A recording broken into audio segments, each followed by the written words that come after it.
Hello everyone, my name is Akash and this presentation is on Verilog implementation of NIOS 2 architecture as a part of my final term project submission for the course EE275, that is Advanced Computer Architecture at San Jose State University under the guidance of Professor Chang Choo. So here we go.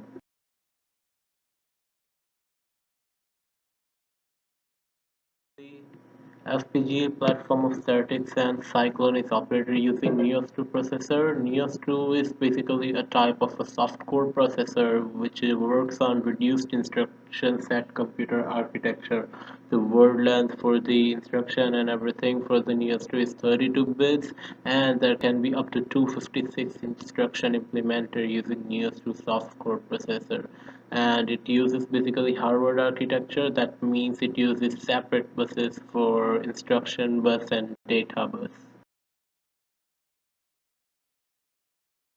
So there are basically three types of instructions in the NIOS 2, which are I type, R type, and J type.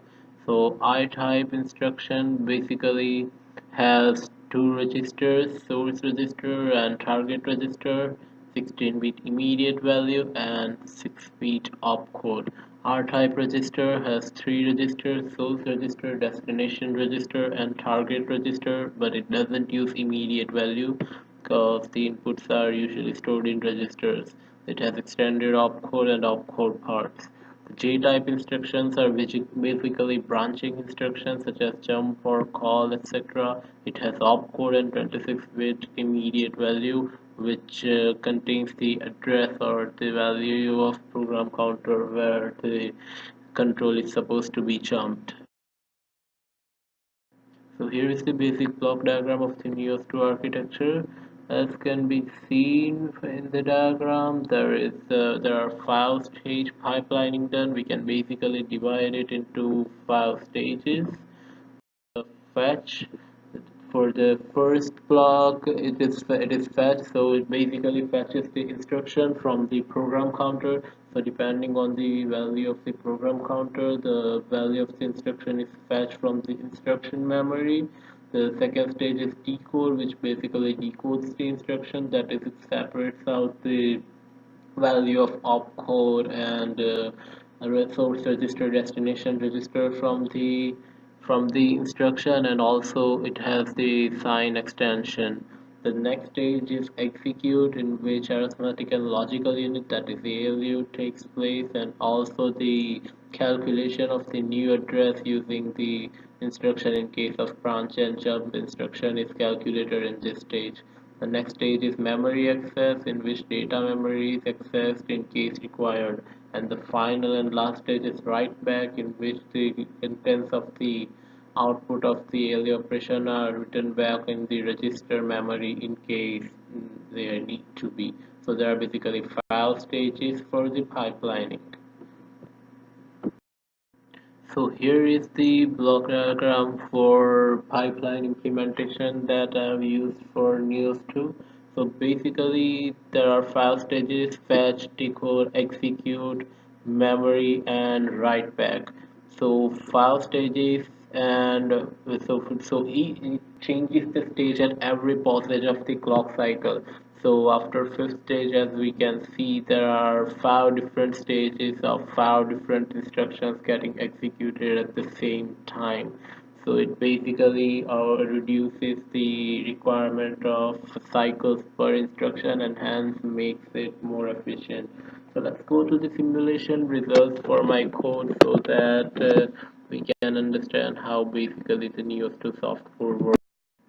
So here is the simulation result for the dot product of the two vectors. As we can see, the product gets accumulated in the R5 register. If we check the benchmark program in my report, you can see that the destination register is given as R5. So this is the simulation result for the whole dot product, and we can understand in more detail by waveforms of the separate instructions which comes later in this presentation. So here is the waveform for the factorial of the 5. So as you can see, the ALU output is 120, which gets stored in the destination register, and the value of destination register is 02. So it just gets stored in the R2.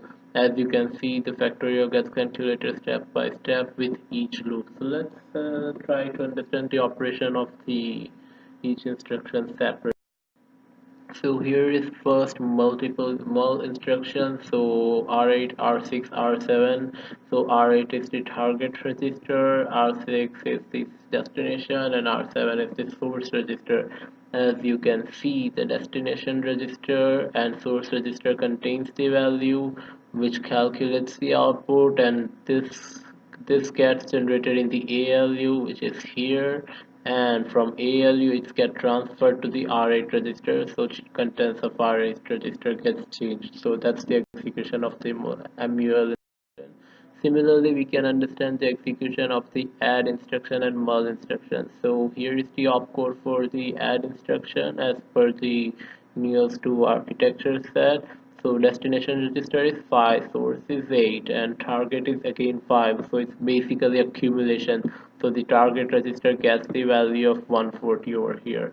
Similarly, simultaneously we can understand the operation of the mul instruction. So R6 and R7 contents over here, they get multiplied, and the result is here in ALU register, which gets stored to the target register, that is R8 for the multiplication, and finally R8 and R5 gets added, and the result is stored here in the target register for the add instruction. So this is the simulation waveform for the subtract immediate. As you can see, the sign extension gets value over here 1, as the immediate value over here in the instruction is 1. So basically contents of R4 gets subtracted by 1, as you can see. So over here it gets subtracted 3 minus 1. So the result is calculated in ALU, that is ALU out, and then gets shifted in the next cycle. So this is BLT branch instruction. So basically PC select is a signal which indicates that hey, we don't need to increment PC by 4 this time, but instead we need to calculate the value of the PC from NPC, which gets its value from the ALU. So as you can see, instead of going to from 68 to 72, the value of PC goes back to 36 in order to repeat the loop. So here it repeats the loop from here to here, and then it starts over again. So that's the effect of branch instruction. It varies the regular value of the program counter. So that was the simulation waveform for my work. Future work. So there are some control hazards in my program which can be taken care of. Other things that we can use to reduce control hazard is prediction of branch taken, branch not taken, implementation of branch delay slots, and of course more instruction can be executed, but I've only executed like few instructions which were necessary for the program that we were supposed to run for the project. And data and instruction memory is also limited for my project, depending on the requirement, which can be extended, and also cache memory can be provided for efficient operation. So I hope you enjoyed it. Thank you for your time. Bye bye.